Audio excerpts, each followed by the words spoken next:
तो आज के इस वीडियो में हम देखेंगे ओएसआई मॉडल में क्या क्या सर्विसेज है। वो सारे सर्विसेज को हम ब्रीफली एक्सप्लेन करेंगे, देखेंगे। अब जैसे कि इसमें सारे इतने सारे सर्विस हो गए, ये सारे सर्विसेज का एक छोटा सा शॉर्टली एक्सप्लेनेशन दे दूंगा मैं। और इसमें ये सारे लेयर्स है, ये सारे लेयर्स का क्या क्या काम है, इस सब में होने वाले जो भी सर्विसेज है वो सारे सर्विसेज को देखेंगे।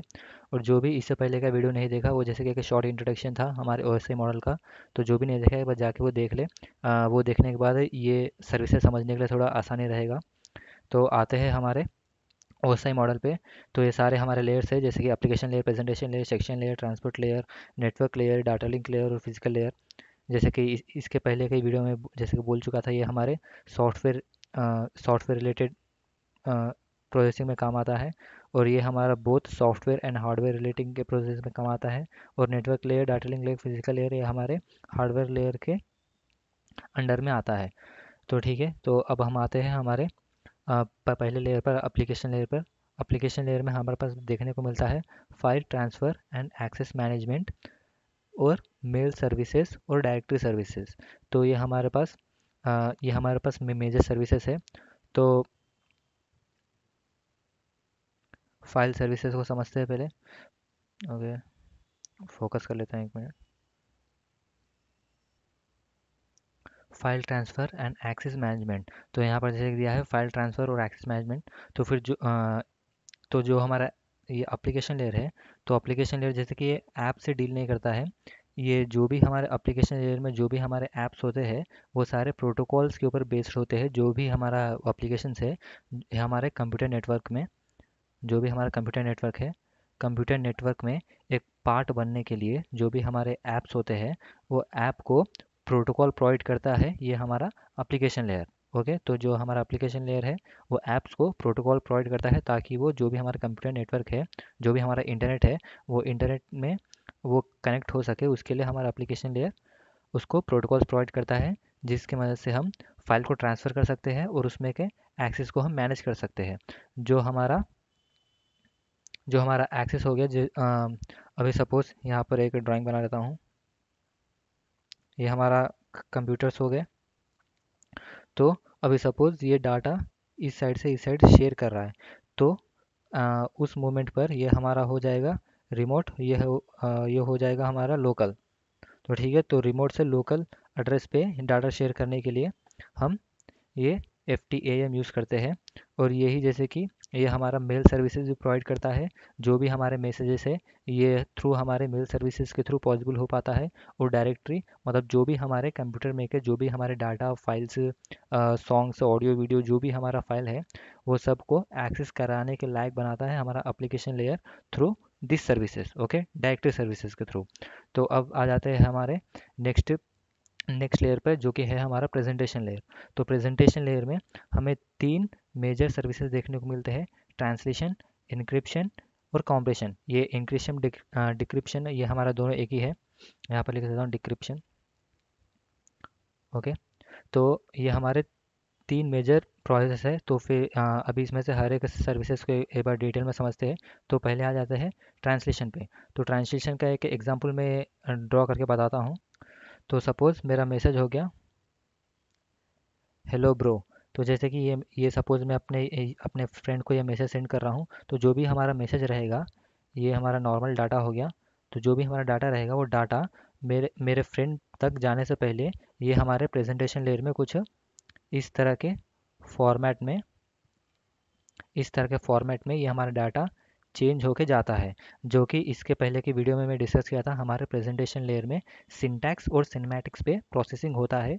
तो फिर जो भी ये हमारा इसमें का ईच कैरेक्टर है, ईच कैरेक्टर यहाँ पे एक डिफरेंट कोड में ट्रांसफ़र हो जाता है, जो कि हमारा सिंटैक्स और सिनेमैटिक प्रोसेसिंग में आता है। ये हमारा और ये जो सर्विस होता है, वो सर्विस को हम कहते हैं ट्रांसलेशन।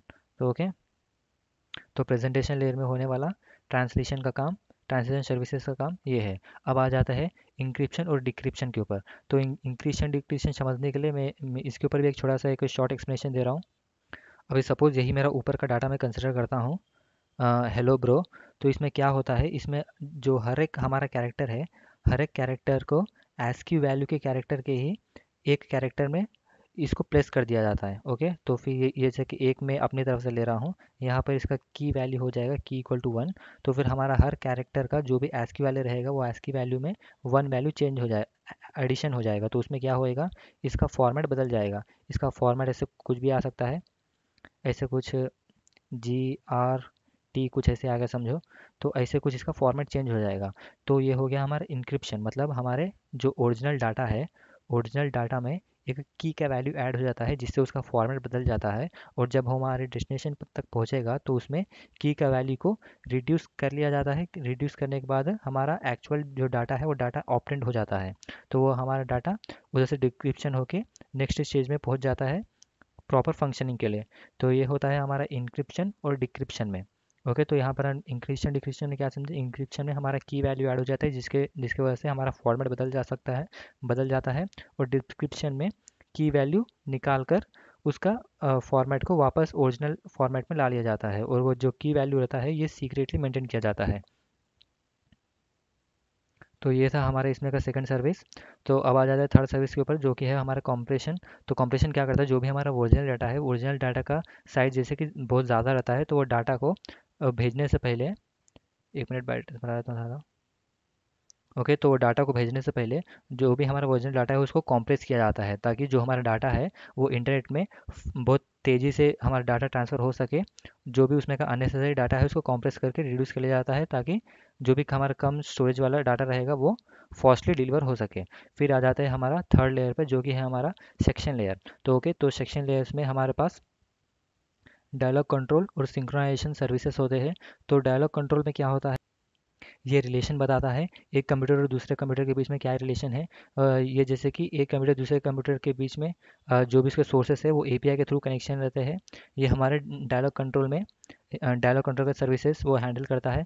और जब क्या आ जाता है सिंक्रोनाइजेशन के बीच में, सो सिंक्रोनाइजेशन क्या करता है, जो भी हमारा यूज़र है, जब वो यूज़र आता है तो वो यूज़र को डाटा प्रोवाइड करे या ना करे, उस डाटा को सिंक्रोनाइज करने के लिए ये थोड़े स्टेप्स फॉलो करता है, जिसमें ऑथेंटिकेशन हो गया और ऑथराइजेशन हो गया।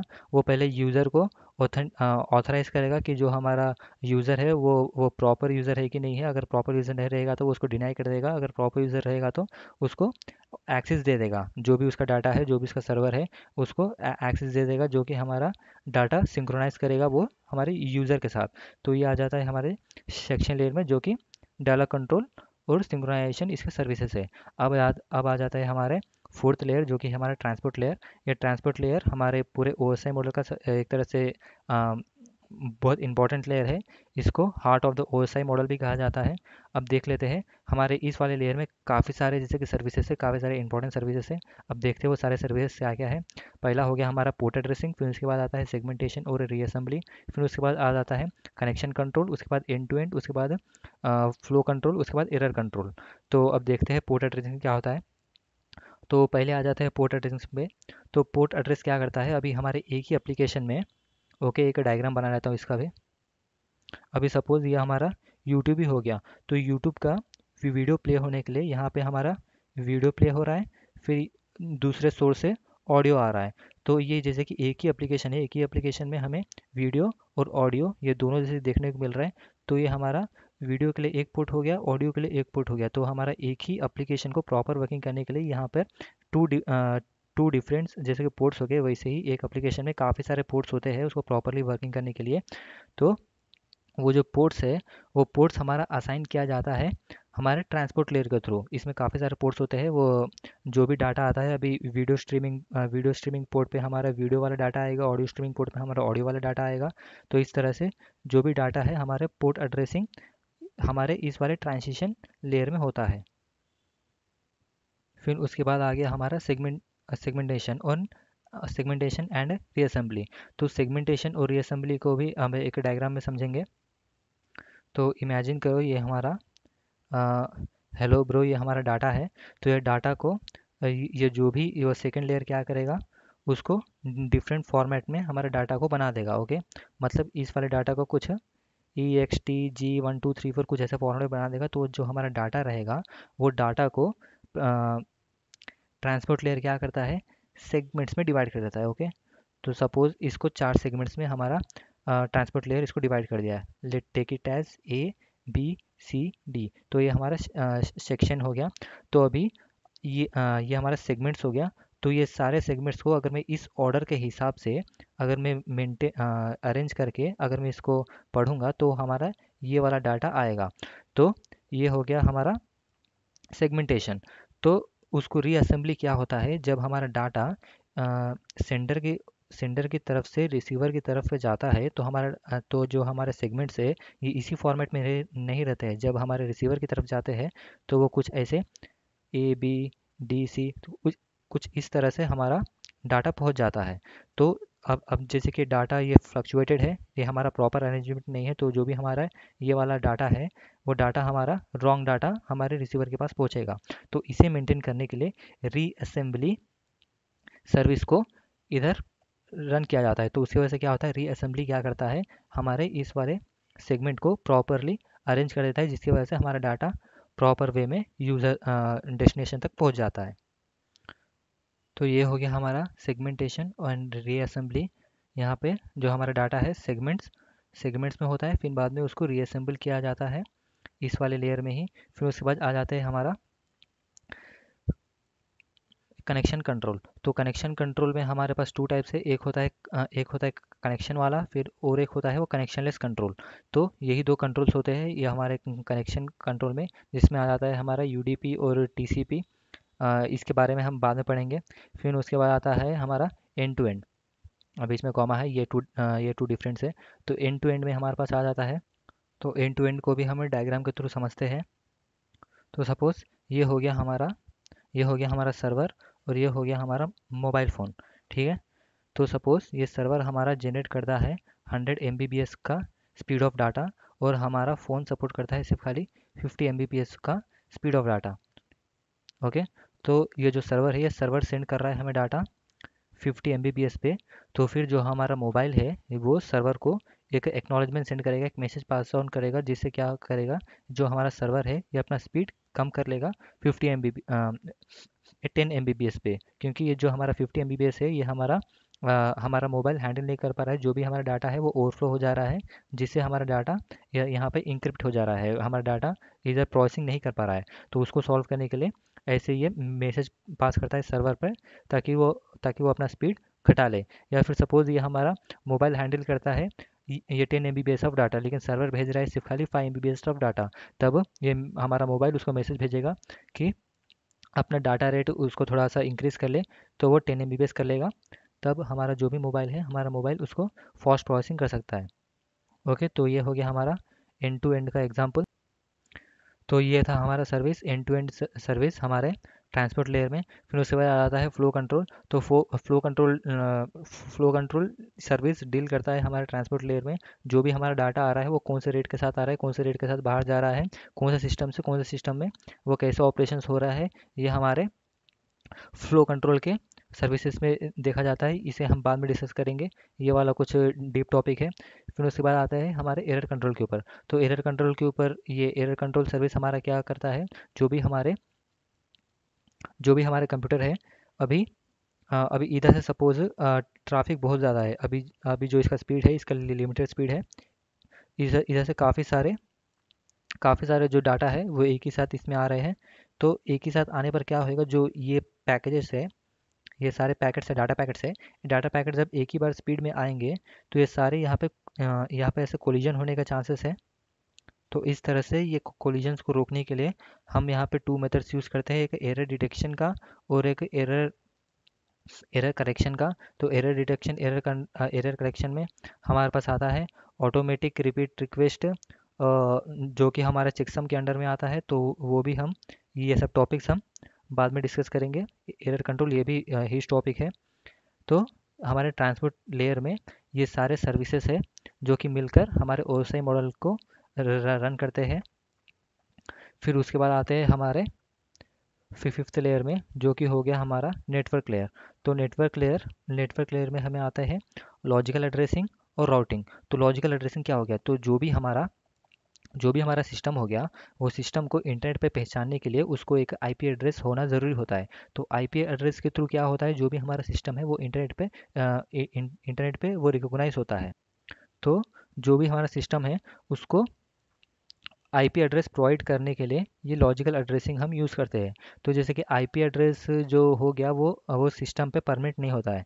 अभी सपोज़ ये हमारा सिस्टम हो गया, तो अभी इस पर आईपी एड्रेस कुछ इस तरह से है, इस तरह से कुछ आईपी एड्रेस है इस वाले सिस्टम से जब ये कनेक्टेड है। तो ये सपोज़ ये फॉरेन के ये किसी दूसरे जगह के सिस्टम से कनेक्ट हो रहा है, तो इसका आईपी एड्रेस फिर से चेंज हो जाएगा। मतलब जो इसका आईपी एड्रेस है वो टेम्पररली रहता है, मतलब ये टाइम टू टाइम चेंज होता रहता है। तो इस तरह के आईपी एड्रेसिंग को ये लॉजिकली जो जनरेट होता है, लॉजिकली ये सिस्टम के हिसाब से जो जनरेट होता है, सिस्टम के हिसाब से जो जनरेट होता है, तो वो जनरेट करता है हमारा लॉजिकल एड्रेसिंग, जो कि हमारे नेटवर्क लेयर में होता है। तो यहाँ पे जो हमारा डाटा है, तो जो जो हमारा डाटा यहाँ पे सेगमेंट्स में जिसको हम कंसिडर करते थे, वो डाटा नेटवर्क लेयर में आने आने तक उसको हम पैकेट्स में कंसिडर करते हैं। जो हमारा डाटा है वो पैकेट्स में होता है, मतलब हमारे पैकेट्स के अंदर सेगमेंट्स होते हैं। ओके, फिर उसके बाद आ जाते हैं राउटिंग पर। तो राउटिंग हमारा क्या कहता है, तो राउटिंग सर्विसेज क्या करता है, जो भी हमारे कंप्यूटर्स है वो सपोज एक ही नेटवर्क में है। तो एक ही नेटवर्क में है, तो उसको उसको कनेक्ट करने के लिए राउटर का ज़रूरत नहीं होता है। उसको हमारा ये नेटवर्क कंप्यूटर नेटवर्क्स उसको राउटिंग कर लेता है, राउटिंग कर लेता है विदाउट चेंजिंग आईपी एड्रेस। अभी सपोज एक सिस्टम है यहाँ पर इंडिया में और एक सिस्टम है फॉरेन कंट्री में, तो उसको राउटिंग करने के लिए ये अपना राउटर लगाता है, उसका आईपी एड्रेस चेंज करता है, उसके क्लासेस चेंज करता है, जिसकी वजह से राउटिंग करके हम उसमें डाटा ट्रांसफ़र और रिसीव कर सकते हैं। तो ये वाला टास्क होता है हमारे इस वाले नेटवर्क लेयर में। फिर उसके बाद आ जाते हैं हमारा डाटा लिंक लेयर में। तो डाटा लिंक लेयर में फ्रेमिंग्स होता है, फिजिकल एड्रेसिंग होता है, फ्लो कंट्रोल्स होता है, एरर कंट्रोल्स होता है, एक्सेस कंट्रोल होता है। तो फ्रेमिंग यही हो गया, फ्रेमिंग भी यहाँ पे डाटा का ही हो गया। यहाँ पर जो डाटा फ्रेमिंग में डाटा है वो ग्रुप ऑफ बिट्स होता है, जो कि group of bits different different segment में होते हैं यहाँ पे किसमें, फ्रेमिंग में। तो जो हमारा फ्रेमिंग हो गया, तो जैसे कि इसमें इसमें बात कर लो, जो हमारा सेगमेंट्स हो गया, सेगमेंट्स यहाँ नेटवर्क लेयर में आने आने तक वो पैकेट्स में हो जाता है। फिर पैकेट्स लेयर से डाटा यहाँ यहाँ आने तक ये फ्रेमिंग में कन्वर्ट हो जाता है। फिर उसके बाद आ जाते हैं फिजिकल एड्रेसिंग की तरफ। तो फिजिकल एड्रेसिंग क्या करता है, जो भी हमारे डिवाइस रहता है, डिवाइस में मैक एड्रेस होता है। ओके, तो जो मैक एड्रेस है, तो मैक एड्रेस का कॉन्फ़िगरेशन हमारा लेता है ये डाटा लिंक लेयर।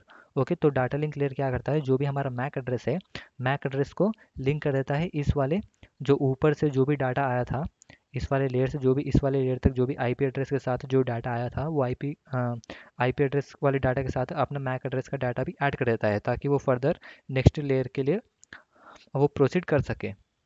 तो ये मैक एड्रेसिंग का और थोड़ा सा डिटेल दूँ, तो जो हमारा मैक एड्रेस होता है, वो 12 डिजिट्स का एक हेक्साडेसिमल वैल्यू होता है, जो कि हमारे इनबिल्ट पीसी या मोबाइल के साथ आता है। जो भी हमारा सिस्टम में रहता है उसके साथ आता है, उसे हम चेंज नहीं कर सकते। ओके, वो हमारे डिवाइस के एनआईसी कार्ड के साथ ही इनबिल्ट होता है। वो सर्विस हमारा प्रोवाइड करता है ये फिजिकल एड्रेसिंग। ओके, फिर उसके बाद बढ़ते हैं हमारे नेक्स्ट, फ्लो कंट्रोल और एरर कंट्रोल और एक्सेस कंट्रोल। तो यही फ्लो कंट्रोल, ये जैसे कि हमारे ये प्रीवियसली ट्रांसपोर्ट लेयर में भी जैसे कि हमें देखने को मिलता है फ्लो कंट्रोल, एरर कंट्रोल, तो यहाँ पर भी जो भी डाटा ये ऊपर से नीचे आता है। तो जैसे कि मैं इसके प्रीवियसली कहा था, जो हम बॉक्सेस यूज़ किए थे इसके प्रीवियस वाले वीडियो में, जैसे कि जो हमारा डाटा होता है वो यहाँ पे ओपन क्लोज होता रहता है, ताकि वो डाटा को फर्दर नेक्स्ट के प्रोसीड कर सके। तो यहाँ पर भी एरर कंट्रोल होता है, उसका फ्लो कंट्रोल किया जाता है, उसका एक्सेस कंट्रोल किया जाता है। ये सारे सर्विसेज है जो कि हमारे डाटा लिंक लेयर में डाटा लिंक लेयर में होते हैं। फिर उसके बाद आते हैं हम नेक्स्ट अपना लास्ट, जो कि हो गया हमारा फिजिकल लेयर। तो फिजिकल लेयर में हमें इसमें भी काफ़ी सारे सर्विसेज देखने को मिलते हैं। तो उसमें से कुछ सर्विसेज हो गए physical physical characteristics of the media, फिर उसके बाद हो गया डाटा रेट, फिर उसके बाद हो गया सिंक्रोनाइजेशन ऑफ बिट्स, फिर उसके बाद रिप्रेजेंटेशन ऑफ बिट्स, फिर उसके बाद लाइन कॉन्फ़िगरेशन, फिजिकल टोपोलॉजी और ट्रांजिशन मोड। तो ओके, तो अब ये सारे सर्विसेज को एक बार देखते हैं कि ये सर्विसेज हमारे फिजिकल लेयर में क्या क्या काम करते हैं। तो आते हैं हमारे फर्स्ट सर्विस के ऊपर, जो हो गया हमारा physical characteristics of the media. तो physical characteristics of the media क्या बताता है, जो भी हमारा मीडिया है, जो भी हमारा डाटा इसमें से आ रहा है या फिर जा रहा है, वो हमारे किस फॉर्मेट में आ रहा है, वायरलेस के फॉर्मेट में आ रहा है कि वायर्ड के फॉर्मेट में आ रहा है। तो वो हमारा रिकोगनाइज करता है ये वाला service, physical characteristic of the media, जो कि हमारा जो मीडिया है उसका फिजिकल कैरेक्टरिस्टिक बताता है। फिर उसके बाद आ गया हमारा डाटा रेट। ये डाटा रेट को हम ट्रांसमिशन रेट भी कहते हैं। ये हमारा बताता है कि जो भी हमारा डाटा आ रहा है वो कौन से स्पीड से आ रहा है, कौन से रेट में आ रहा है। ओके, तो जैसे कि हमारा गाड़ी का स्पीड हो गया, गाड़ी का एक स्पीड होता है, वैसे ही इसमें हमारा ट्रांजिशन रेट हो गया, उसमें डाटा कैलकुलेट किया जाता है कौन से रेट में आ रहा है, कौन से स्पीड से आ रहा है। ओके, फिर उसके बाद हो गया सिंक्रोनाइजेशन ऑफ बिट्स। तो ये सारे जैसे synchronisation of bits, representation of bits, ये सारे बिट्स के फॉर्मेट्स होते हैं।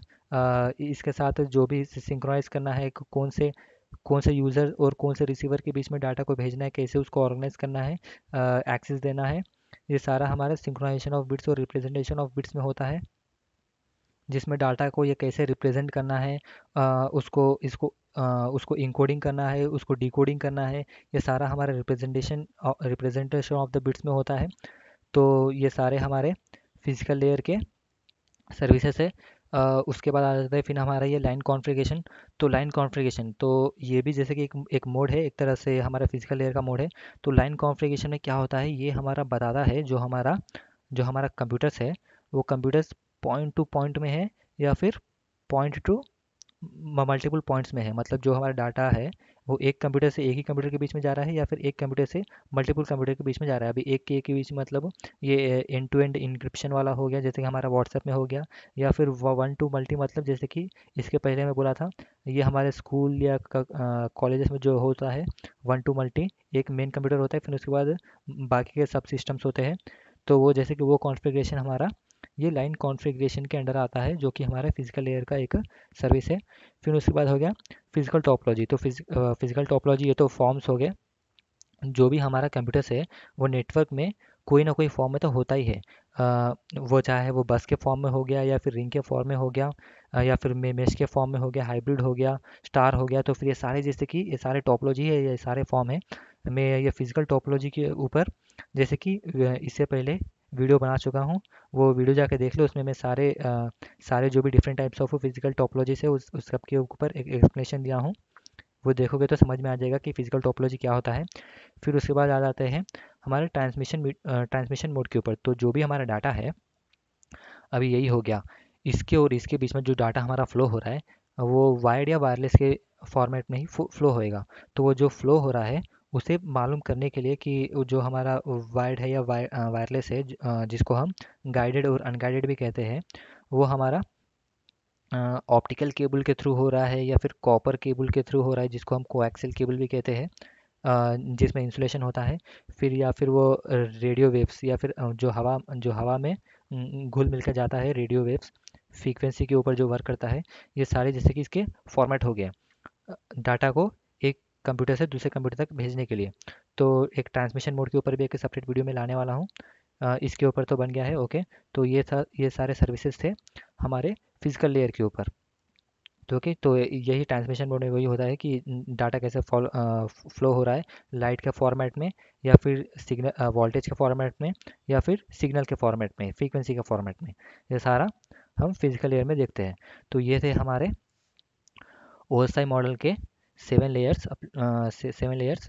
तो ये सारे थे इसके सर्विसेज। एक बार स्लोली वीडियो फ़ोन को नीचे लेके जा रहा हूँ, ताकि जो भी इसमें के सर्विसेज है वो सारे सर्विसेज आप लोग नोट कर लें।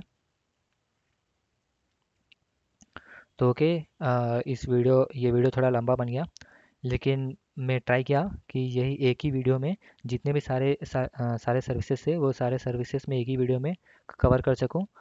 आई होप कि जो भी ये सारे सर्विसेज है वो सारे सर्विसेज को मैं शॉर्टली और ब्रीफली एक्सप्लेन कर पाया इस वीडियो में। अगर ये वीडियो पसंद आया तो प्लीज़ लाइक करो। और एग्ज़ाम्स के पॉइंट ऑफ व्यू में ये सारे सर्विसेज बहुत इंपॉर्टेंट भी है। अभी जैसे कि ये हो गया, इसमें इतने सारे सर्विसेज है, तो इसमें से ऐसे हेडिंग लिख के इसके ऊपर हर एक टॉपिक के ऊपर थोड़ा एक्सप्लेनेशन देने पर हमें फुल मार्क्स मिल सकता है। ओके, ओएसआई मॉडल पर।